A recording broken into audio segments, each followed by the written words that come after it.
HIV ads के programme में हिंसा जो हो रही थी उस हिंसा को रोकने के लिए भी हमने ज़रूरी समझा, इसके लिए कि देखो हम जब भी उनको समझाने जाते थे HIV के बारे में, नहीं तो STI के बारे में, तो घरवाली है वो उनको नहीं भेजती थी। दूसरा, उसको रेगुलर पार्टनर के साथ वो कॉन्डम नहीं यूज़ करती थी। तीसरा है कि गुंडा ज़बरदस्ती करते थे उनके साथ में।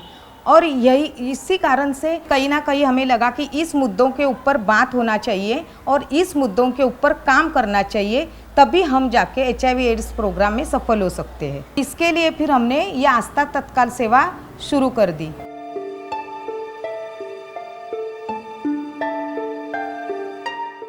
जैसे कि मैं एक उदाहरण देती हूँ कि हमारी जो एक दीदी बहना है, उसके साथ में उसके रेगुलर पार्टनर का झगड़ा हुआ था।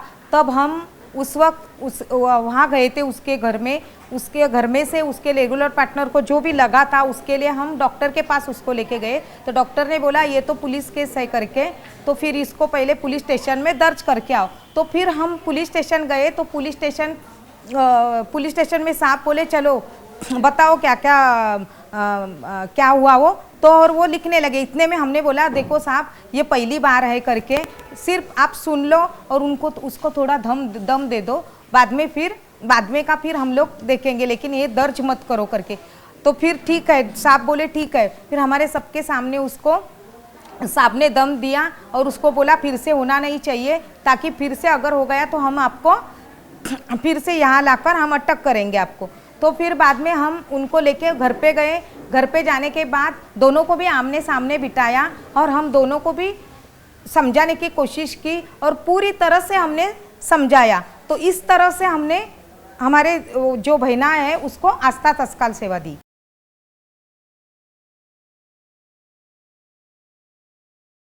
वर्ली में जब हमारा हेल्थ कैंप था तभी हमारे दीदियों को पकड़ने के लिए पुलिस रेड हो गई। तो फिर हमारे 15-16 दीदियों को उन्होंने पकड़ के लेके गए। हमने उनको बोला, फिर भी वो हमारा बात नहीं माने और उनको पकड़ के लेके गए। उसके बाद में हम सभी सारा स्टाफ और हमारी बहना मिलकर पुलिस स्टेशन में गए और पुलिस स्टेशन को साहब को सब कुछ हमने बताया। जैसे कि आज हमारा हेल्थ कैंप था और हेल्थ कैंप के टाइम में हमने बोला था कि हमारे दीदियों को उस वक्त तो कम से कम मत पकड़ो करके। तो तभी सामने वाले साहब ने लेटर देखा हमारा और उनको विश्वास आया कि सचमुच, और हमने हमारे काम के बारे में भी उनको बताया। बाद में फिर हमने उनको हमारे प्रोग्राम में उनको इनविटेशन दिया और उस प्रोग्राम के जरिए पूरी आस्था प्रोजेक्ट के बारे में उनको जानकारी दी और हमारे ऊपर विश्वास आया और तभी से हमें वो साहब हेल्प करने लगे।